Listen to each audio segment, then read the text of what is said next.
Welcome to episode 4 of World War Zero, Season 2, Zodiac Hierarchy. Yeah, this is your host, the Peace Dealer, and we are back to talk about the final tier in this concept of Zodiac Hierarchy. As we have introduced to you, there are levels to this ish. And as we have started with the individuals, highlighting the first tier of this hierarchy relative to the first 4 zodiac signs. And then we went into the next tier, represented by the socials, aka the next 4 zodiac signs, representing the supers, aka the social integration of the first 4 individuals. That's what brings us to this episode, the universals, aka the gods, the last 4 zodiac signs, which of course represent a much more broader and collective expression and completion of the individuality that kicks off the zodiac with the first 4 signs. So this video will be especially relevant to you if you have your sun, moon, or rising in Sagittarius, in Capricorn, in Aquarius, and in Pisces. Yes, the final 4. As I will express and explain the universal zodiac signs, in order to really gain a good grasp of, you can see as the 4 different aspects of God, of the universe, let's just say. Okay. Sagittarius will be the vision, the all-seeing eyes of God. Capricorn will be the all-powerful nature of God. Aquarius is the all-knowing mind of God. And Pisces will be the presence of God, which will be everywhere, omnipresent. So we have omnipotence, omniscience, omnipresence, and then all-seeingness with Sagittarius. All right. As you can see, these are relative to the sun, moon, and rising, the different classifications that I have here. It's also important to know that these classifications are merely just my perspective. So you might, through your own experience, have a different code or a different way to express this. And you are more than welcome to move forward with that. Please do not think, oh, the Peace Dealer didn't call it that, so it can't be that. This is really my unique way of typecasting and highlighting how to see these points and placements. Okay. Of course, similar to the other 2 tiers, we have the fire element with Sag, earth with Cap, air with Aquarius. I know they call it the water bearer. It's an air sign. And Pisces with the water element. And what makes the universals universal, like mentioned before, unlike the individuals that are totally singular and represent the individual self, and the socials that are going to represent how that individual integrates with their social environment and performs to that crowd, the universals represent everything, how all is collectively, of course, encompassed and brought together. How, yes, you can be in your social environment within your city, but that city is a part of a state, which is a part of a nation, which is a part of a greater planet.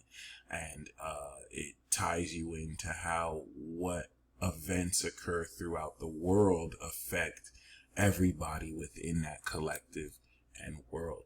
All right. So with that being said, if you have any other planets or placements in these 4 signs, this will also resonate and be a message for you as well.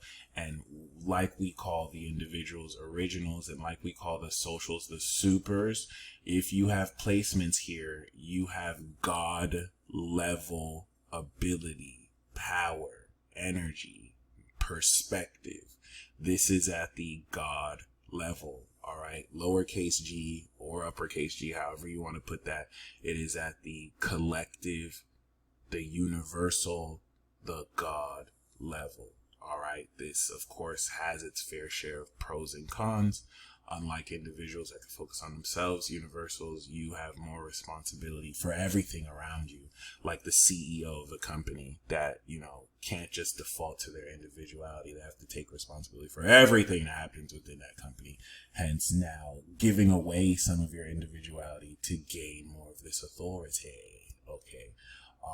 And yes, the elite will begin at Capricorn, the last three, but that'll be for another video. Sagittarius is conditionally elite for the purposes of this video as well. And speaking of Sagittarius, we have mutable fire, ascended vision. This is, of course, the fire release.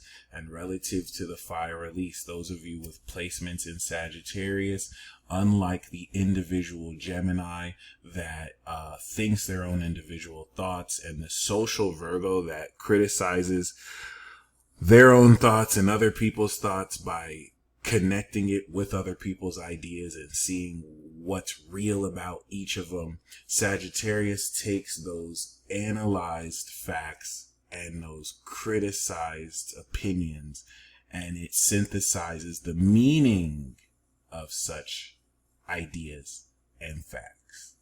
This enables a bigger picture perspective, and it's what creates and opens the door for philosophy. In fact, at this entrance into godhood, so progressions out of Scorpio into Sagittarius mean you enter godhood.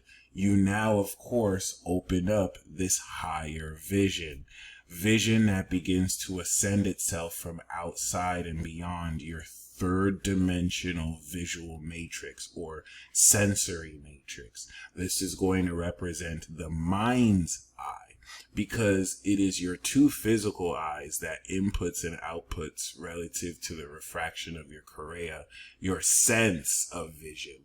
But the meaning of what you're seeing, how your mind's eye now takes what you sense visually and now induces with your brain the processing of the meaning of what you are physically sensing. That is actually Sagittarius. I have to once again say this once again. The physical sense of seeing is actually Taurus. It's Taurian. It is a part of your five senses: smell, touch, sight, taste. Okay. But the ability for you to take your physical visual senses, right? I'm looking at my computer right now. My eyes are reading to me this screen that you're probably going to be watching on this video you're watching at. And you can see the words mutable fire, Sagittarius, right? But the capability for me to take what I'm sensing and to ascribe a meaning to it, which is ultimately subjective, is Sagittarian. This is what makes it mutable. This is what makes Sagittarius the creator. Life is what you make it. And of course, the beauty of this, for better or for worse, is the myriad of different meaning that multiple people can gain from one experience. 1,000 people can look at the same event and gain a different meaning from it. It's going to mean something different to everybody. All right. Which is kind of interesting when we take into apart death, because of course, even though a subjective experience can mean so many different things to people, if 1,000 people stop breathing air, it means they're all dead. And this is how facets of this tie in an objective nature to a subjective experience. That was me being cheeky though. That being said, this ascended vision, this fire release, enables one or anyone with this placement to not only see the bigger picture through their mind's eye, but once again, this is a magic. This is an ascended God level magic. I appreciate it because I have no Sagittarius in my chart. I only have Gemini. I think a lot. But the difference between those who have Sagittarius versus people like me who don't, I still have the Sagittarian house in my chart. So I am capable of synthesizing and having meaning versus people who have Sagittarius. Those of you watching, your focus towards this area enables you to, at a much quicker, effortless capability, quickly see into the meaning of a situation. Whereas me with my Gemini placements, I'd be immediately thinking about what the situation is. You are already seeing into what it means. And this is where both signs work well together. The Sag who sees what it means may not be entirely sure of what it is, albeit if you see what it means, you're probably going to imply you know what. But this is what enables different possibilities. Some people have all mutable placements, which adds to the variable range of how well they can perceive or stretch their imagination, vision, thoughts, behavior out through these portals of perception. Sagittarius is represented by chaos magic because all of the mutable signs are forms of magic. Word magic is Gemini. Real magic is Virgo, right? Magic that affects your habits and behaviors. Consistency magic, real magic. But then chaos magic, right? The first two magics, Gemini, Virgo, are low level magics. They're like basic magics. Well, Virgo is not basic, but we'll call them lower world magic. Then we have high magic. The two high magics are Sagittarius and Pisces, the two collectively signed magics. This is chaos magic. Okay, chaos magic, as you've heard. I'm not going to describe it. You can look it up. But it definitely does take into account the Sagittarian mutable fire, which will represent the chaos of life and is 100% created by your vision and how well you align everything else you're working towards this vision. Not necessarily being too optimistic, too big picture, that you don't listen to Virgo and Gemini that wants the details and the, you know, the actual programming of what to fill in this vision with, but still enables you to see outside and beyond the forest for the trees, if that's how you say that saying. Mutable fire, of course, is changeable. It's not cardinal like Aries. It's not fixed and stubborn like Leo. It is all over the goddamn place. It is a wildfire that is quickly burning your life savings before you know what to do with, creating the new path for or what to do moving forward. So if you have Sagittarian placements, you have the eyes of God. You have all-seeing capability and potential. And that in and of itself is not the end all be all, opens up its own fair share of problems, but you are provided to be the shining light to help guide others towards where to take things, where to go. As you can see, this answers the question where, because the archer is aiming at a position to shoot the arrow at. Okay. And of course, the meaning of magic is going to be seen through Sagittarius. The ascended spirit is going to be the Sagittarius sun. This is what enables their own conscious awareness to, in a very magical way, be in a position to be consciously aware and see directly the higher capability, vision, and nature of an experience, as well as induce their own spirit magic and fire to make this occur, whether by seeing it, saying it, as opposed to, or not opposed, but as complemented by the Sagittarius moon. The Sagittarius moon, like the sun, will perceive meaning, but unlike the sun, who's going to project and express it, the moon is going to be receptive to it. It's going to really influence how you feel meaning in your experiences, giving you deeper and higher insight to help you gain a much ascended understanding and perspective of an experience. And then, of course, the Sagittarius rising that quite literally embodies the creator and embodies creation and is this God level entity. Okay. Which now gives you an ascended personality, enabling you to reflect as a godlike being or creator-like being, the collective. And that's the important thing. For those of you who have universal ACs, you embody the collective at a certain aspect, which in a sense gives you a world like nature. So you're not really just yourself, which could be weird to say for those of you experiencing life individualized through your senses. Okay. Next, we have Capricorn. In tarot, it's the devil, but really, it's the power of the collective. It's universal power, the power of God. Okay. Capricorn, Earth release, is going to represent, of course, now the application of this Sagittarian vision towards everything we direct it as and towards. Capricorn is the responsibility needed to govern an entire nation. Without Libra, there's no justice. And without Capricorn, everything gets ruined by corruption and absolute power that corrupts absolutely. So the integrity represented by Capricorn is the order and the organization necessary to run a country, to run a business, and to make important decisions that guide your life up the mountain towards success, and not like just, into failure, because you lack the integrity necessary to own up to every decision you make.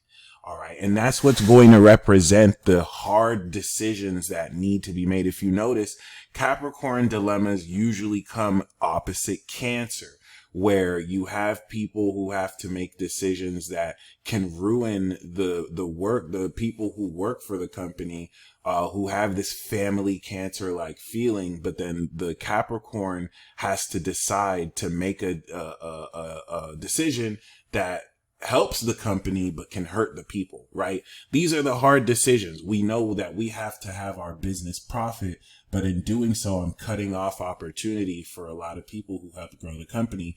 None of these decisions are always easy. And it is those with the Capricorn placements or in the Capricorn position that have to take the head. Usually when something bad happens within the company, it's the CEO that has to resign because they were the ones responsible for what happened while it happened, even if they didn't do anything. That's the whole ethics of Capricorn. We talk about the power it comes with, but we don't always talk about the responsibility that it comes with, and the gravity and the potency of this Saturn ruled zodiac sign that demands this potency. Okay, Earth release, cardinal Earth, which of course is going to direct and move mountains if necessary. I think the best way to look at Capricorn is like Congress, entities like Congress or the Senate, representatives that represent literally thousands of people, and their decisions are supposed to reflect that representation. This is why they're voted in by these constituents and by these people. And this is where we get this association with authority and government with Capricorn. These are going to, of course, set the rules necessary in order, once again, to bring order. Okay, so law is Libra, and then order is Capricorn. Law and order. This is why Capricorn is the fourth house to Libra. Law rests on order, and then order fulfills itself with law and balance in order to pretty much legitimize itself. And so if you look at any corrupt nation, a lack of both leads it into ruin, where at least some kind of accountability will enable directly the success of any collective structure. So any of you guys who have Capricorn placements, you live and breathe this. You understand power. You understand what is needed or the work necessary in order to gain power, in order to express this power. You tap into the lessons of really, sharing in this godly or God level power. The direction, the discipline, the utilization. The key word of this is I use. If you can't be used well, then I guess you're useless. This is so controversial because you're supposed to use things, not people. Capricorn will tell you that's Cap. You use things and you use people. Okay, I know people don't want to hear that, but hey, that's just how it works. Okay.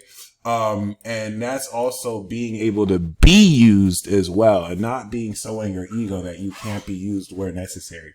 So we do have universal power here represented by Capricorn.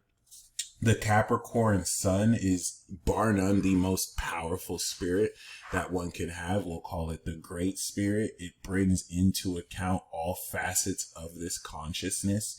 And you can see this throughout many Capricorn sun natives, from Muhammad Ali to Jeff Bezos to R. Kelly. Controversial or not, they have carved through their greatness relative towards how they express their own spirit and the discipline and the potency necessary to break through into that.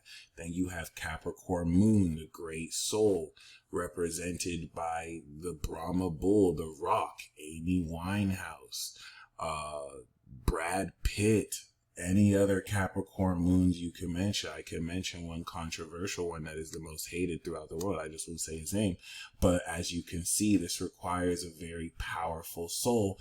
And the Capricorn moon really inerts that understanding. It is comfortable being uncomfortable, as the moon does not like to be here. It likes to be in Cancer, where it could be at home. You're putting this on the mountain here. It gives one the ability to understand and direct power at a soul level.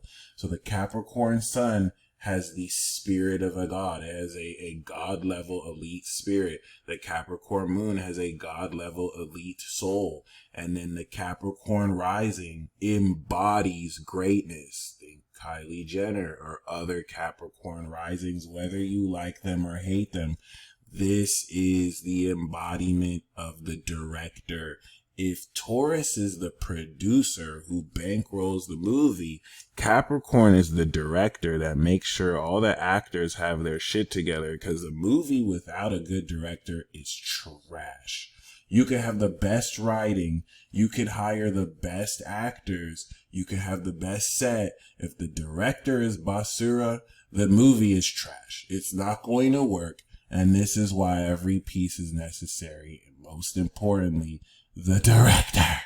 Okay, and having this elite embodiment enables one to really take up the leadership positions that are necessary to be taken. This is what leads us to the most abominable tricksters in the Zodiac, who I think really just gain pleasure from trolling humanity and showing them how dumb they are. I mean, how much smarter they can be. Aquarius, the humanitarian. See, they convinced us that they're humanitarians here to help the rest of us. But I really think they're really just planning a takeover. I know I should take this serious, but this is kind of me being serious. Aquarius, the mind of God. I know. Okay, this, of course, no single person is a zodiac sign. But this is quite a collective frequency and vibration. Now, what we're going to find with the last few signs, unlike Capricorn that represents the finality and the totality through Saturn of the material universe, this is where we get alien. Aquarius is quintessentially out of this world. Even though it represents space and the universe and the higher knowledge, it's more so of a frequency. You can't see a frequency. You can't really touch a frequency. I don't think you can taste a frequency, but it still exists. It's still something that through technology we can actually broadband and whatever the precise technical words to describe frequencies are in hertz, that whatever. I think they're measured in hertz or whatever. But Aquarius is going to represent concepts and knowledge. It is knowledge. It is a celestial, universal energy. Taurus is natural energy. Leo is solar energy that comes from light. Scorpio is pure energy that can even go deeper into nuclear energy. And Aquarius is universal energy. It is celestial. It is alien. Concepts out of this world are just that, out of this world. It's not alien meaning from another country or meaning from another planet. It's out of this world. Not just extraterrestrial, meaning out of this planet. It is out of this construct. Okay. It's very important to understand. And this innovative, progressive energy is what produces and inspires revolutions out of old Capricornian systems into the new. All right. Which, as is very common with Aquarians, you're going to get made fun of. And then people are going to copy what they made fun of 5 to 10 years from now. Just get used to it. That's just how it works. For better or for worse. You are literally the future. You represent the future. This energy represents not only what's to come, but the type of mindset and thinking. And if you think about that, Aquarius is the entire collective. So the entire humanity, relative to all its perspective cultures and differences and similarities. If you were to take every single one of our thoughts, hijack them together, we would, between all of us, know everything. And that is a principle of Aquarius, the collective mind, all right? The universal mind, the mind of God. And that's not the best example, because if you were to take all the human minds, there's still plant life, there's still animal life, there's still so much in the universe that dwarfs just our existence. But just to give you an analogy relative to that, that's the meaning of what it means to be collective, and hence why Aquarians make such great humanitarians. They're really trickster gods, but for the purpose of, I'm going to say humanitarians. They need to show us where maybe we might be shooting ourselves in the foot, and where we might need a lot more progressive ideals and progressive thinking.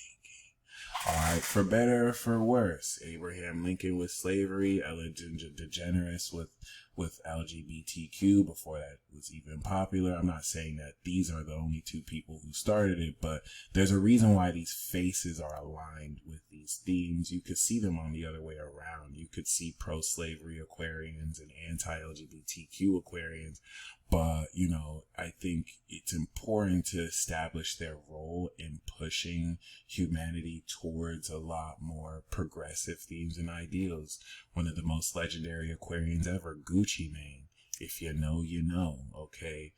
They're going to pioneer, and they're always behind labels, right? Birdman with Cash Money, Gucci Mane with 1017. None of this shit is a coincidence, right? Given that this is a collective group sign, it's also going to tie together this brain trust and this knowledge, for better or for worse, right? But given its fixed air appearance, this is what takes the power of the universe, universal power, the power of God, and now it applies the knowledge of such knowledge, of course, being power, the strengthened quality of the mind. So the quality of knowledge, whether it's boo-boo or whether it's actually good, is going to be determined by Aquarius, the quality of course, what you know. But I wanted to bring in frequencies again, because like Pisces, these are intangible. It's not like Taurus, which is grounded through your natural senses. This is why Aquarian themes are going to be seen as crazy and weird, and Piscean themes are going to be seen as delusional. One that, of course, represents your causal mind with Aquarius and Uranus, and the other your imagination and the astral realm, none of which are physical, and most of which are kind of tied into potentiality, metaphysics, all of which go against this more postmodern materialist reductionism landscape that is kind of meant to just kind of keep people stupid. That being said, albeit given its purpose of countering fraudulence through people just making stuff up, that's the whole reason we went towards that side of empiricism, because we came out the dark ages where religion had just kind of caused people to get to the lowest, and we, you know, medicine needed to be buffed. We now adopted materialist, reductionist, empiricist mindsets so that, you know, medicine can actually medicine, and people aren't dying because of theories. But, you know, that being said, it had taken us away from the metaphysics that kind of inspired much of this delusional and empiricist thought. And in this new age of Aquarius that ties us into the universal mind and this new age of knowledge, this will really seek to find the right middle ground and transcend a lot of theoretical models we initially took for granted and just kind of assumed are real. The Aquarius sun is going to be the celestial spirit. They know way too much, but they're going to act like they don't. This gives one cosmic awareness. So that's already suspect. That's weird. It's weird to me. It's very weird to me that you are aware of events at a cosmic level. So like I'm only aware of what's happening on this planet barely. Like I can only project my awareness, I think, like 12 feet from me. I don't think I can see beyond the end of my hallway. But an Aquarius sun is aware of what's happening 3 galaxies away here while they pretend to have a conversation with you, but they're communicating with other celestial beings. The Aquarius moon can feel this, so they have a celestial soul, unlike the Aquarius sun that literally has cosmic awareness and can be aware and know these things and not tell you how they know, but they know real time while they're telling you they don't know. The Aqua moon holds this in their soul. They can feel knowledge while they pretend that they don't know better, but they do. In fact, if you see Aquarius anything in their chart, just assume they know more than they letting you know they know. Okay, this is on a more diabolical level with Pisces, as we will speak on. But until then, a celestial soul carries knowledge within their soul. You can give them forgiveness. Unlike the sun, they may not be aware of what they know, but they feel it. Trust me, they feel it. They may not be able to put words to their subconscious quality of understanding, but it's in there. It is in there. And then, of course, the Aqua AC, it literally embodies the celestial. They are a celestial embodiment of knowledge. They know thyself. And they are literally high nobility. So if it's a woman, she's a high queen. If it's a man, he's a high king. Okay. And beings with Aquarian energy, they're in the know. I like to think they all work for the galactic feds. If you tell and ask them, they're going to feign ignorance, and very few of them let you know they're part of the feds. I respect you, Aquarius. For any of my Aquas watching, I'm not hating, but you don't have to keep it real because a lot of people don't know how you do. And to me, you're a trickster. I wonder how serious you take this living construct. And I mean, as far as taking it serious, I know Pisces takes none of this serious. Now, they are going to convince you they take it serious. They're going to go all in on their beliefs, and they're really good with the waterworks. I promise you, they're not even here. They don't even exist. It's one of my prevailing theories. And they are complete trolls. Now, the thing with Pisces is they commit to the bit. They commit to the bit, and you won't know they're really just committing to the bit. They're trolling 10 times out of 10. Even when they're not, they're probably committing to the bit. I mean, Pisces is so diabolical, they can neuralize themselves and wipe out the part of themselves subconsciously that knows, just so that they commit to the bit more. I just wouldn't. I would take Virgo serious. I wouldn't take entirely anything Pisces related seriously. Now, this is my own Gemini bias. Remember, the person doing this is a Gemini sun. This is Gemini bias speaking.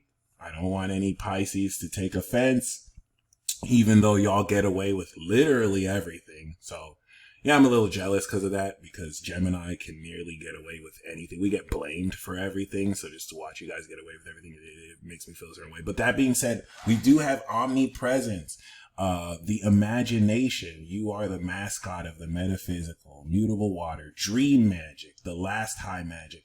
The magic people think magic is when they watch it in a movie. We all think it's Pisces magic. There's 3 other levels of magic below this. But we just kind of assume all magic is supposed to be fantastical, nonsensical, oh, I just made it happen. Like just watching a Pisces kind of make their dreams come true out of nowhere, out of thin air. And then we all have to pretend like that was totally normal. Yes, water release, Pisces. This is the presence of God. This is the imagination. This is what Neville Goddard actually calls God. So, take for that what you will. But for those of you with Pisces placements, you are a legend. Let's just be clear. Whereas Aquarius is the genius, I forgot to mention that this is the genius quality. Pisces is legendary. Legendary. You could be a good legend. You could be a bad legend. Regardless, there's a legend or a martyrdom that you're placing. I always like to see Pisces as the martyr, but it can play out like that. Especially if you have 12th house, signature aspects. Okay. So this is the imagination that opposes Virgo's analysis. All right. Gemini is the individual thought. Virgo is the analytical, critical idea and opinion. Sagittarius is the collective, universal philosophy and vision, the meaning. And then Pisces closes the reasoning loop and forms the theory. It answers the question why. So Gemini is really more the hypothesis, and Pisces is more the theory. The theory of relativity was created by a Pisces sun. I can't believe Einstein. Okay. And Pisces forms the belief with which now you open up Gemini to retest that belief and adjust to see through analysis of Virgo and synthesis of meaning of Sag. Do we still have the same beliefs? And these mutable signs are literally the scientific method. This is literally the loop with which we adjust our perspective on a daily basis, because this always happens. It will never not happen. You will think, analyze, see, and believe over and over and over and over, multiple times, even within a moment. And this is where we get to imagine. Based on the knowledge of Aquarius, this is the collective dream with which we are all currently dreaming. The persistent illusion that opens up the door to quantum immortality. This is also the most misunderstood zodiac sign. So if you have Pisces placements, don't ever expect to understand them, and be okay with being misunderstood. Being understood is overrated anyway. It's way cooler to be misunderstood. That being said, of course, there is a dissolvement that comes with this perspective that if you approach things too linearly will really just confuse you. And this is where Pisces really are good at trolling you. When you try and think that they're not above the rules, you find out that the rules don't apply to Pisces in a very weird way. Not all the time. We have seen a popular Pisces streamer in the Philippines get arrested, so I guess not everyone's above the law. But that being said, they get away with so much. Regardless.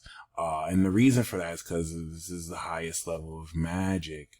That's not really the true reason, but it is the highest level of magic, and they're really good at altering perspective and using supernatural magical abilities in front of your face, making you think that they didn't. The 12 houses in Aquarius, they don't really have to be conscious of what they know. It's like an unconscious competence at the highest level. It's just so ridiculous. All right. That being said, mutable water release. This is the magic of dreams. This is the magic of illusions. This is the magic of belief. I believe it, and that's what's going to happen. I'm warping reality around how real I can flesh out these beliefs. And this is what alludes to this being the final level of the hierarchy, the top of the penthouse. The release and surrender of your ego. As Absol has said, I'm an entity, never mind my identity, which is Aries, the beginning. The identity you carve through individually in Aries dissolves by the time you come into the universal ocean that, of course, receives your spirit. This is age range 77 to death. So if you have Pisces placements, you have the maturity of a 77-year-old or older. But as you know, once you get that old, it's like you become a kid again. So Aries is like a baby that's like 1 year old. And Pisces is like an elder that is like a baby. You know how old people can become like babies again, but the only difference is Pisces has that elderly wisdom. Aries is literally just like a baby. Oh, I want what I want. I'm gonna fight you. My bad. I fucks with you, Aries. I fucks with you too, Pisces. So Pisces sun, we have the divine spirit, which opens up not only, okay, this is where this gets really weird. Strange. Aquarius is weird. Pisces is strange. It's unexplainable. It's magic. All right. Whereas Aquarius sun has cosmic awareness, if you have a Pisces sun, and you can't fool me, don't be over here lying in the comments, I'm calling you out, you have ESP. In fact, any of you who have Pisces placements, you have, by definition, ESP. And that's what makes Aquarius and Pisces very controversial in a postmodern materialist reductionist universe or society, because Aquarius is sci-fi, according to these perspectives, and Pisces, according to materialist reductionism, is fantasy. ESP is not recognized by science, and yet Pisces is extrasensory perception. All the mutable signs are elements of perception. The analytical, grounded, real material perspective is Virgo. This is where we're analyzing what's factually real and grounded. Extrasensory, outside of the physical, that's Pisces.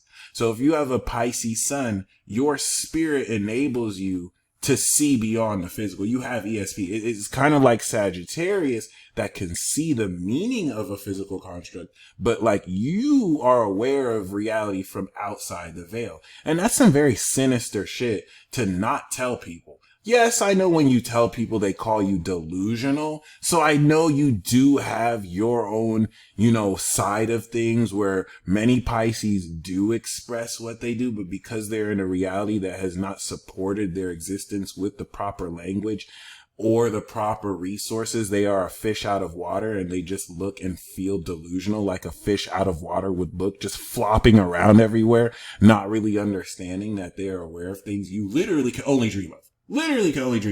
Because they're magic. So that being said, this is a spirit of extrasensory perception.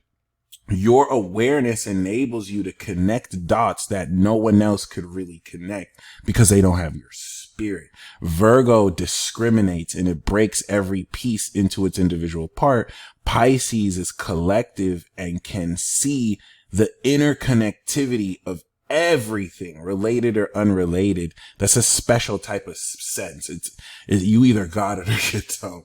It's not anything you can learn like by reading books or anything. And once again, why it sounds delusional is we have not created the literature. We have not necessarily created the framework of thought to give them a vehicle with which to explain themselves. They're going to sound so dumb, but they're actually trying to tell you something. And this is why Pisces is both the legend and the fraud. The fraud is going to be able to use this dynamic to deceive people and make up shit that's not there. The legend is going to be able to bridge the divine with the physical and let you know what's beyond.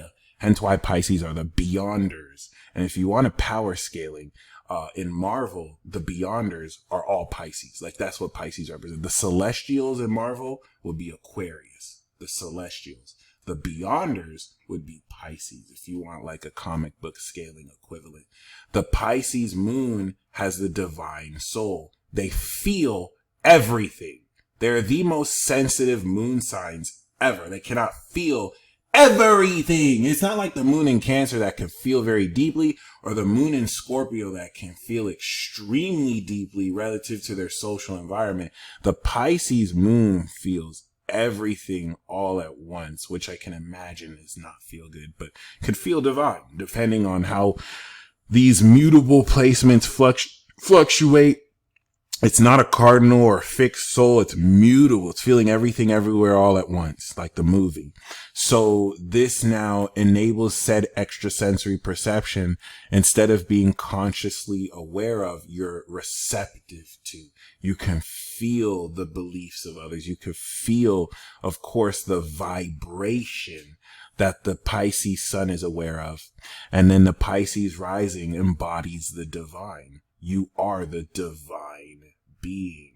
You embody the belief. This makes you a mirror a divine mirror of the collective that will reflect any and everything that, of course, peers in between the windows to your soul, at an etheric, energetic level that has you match other people's aura and reflects back what they need in that moment. All right, so that concludes the universals. This recording took a lot longer than expected. I wanted to make this at most 30 minutes, but hey, it is what it is.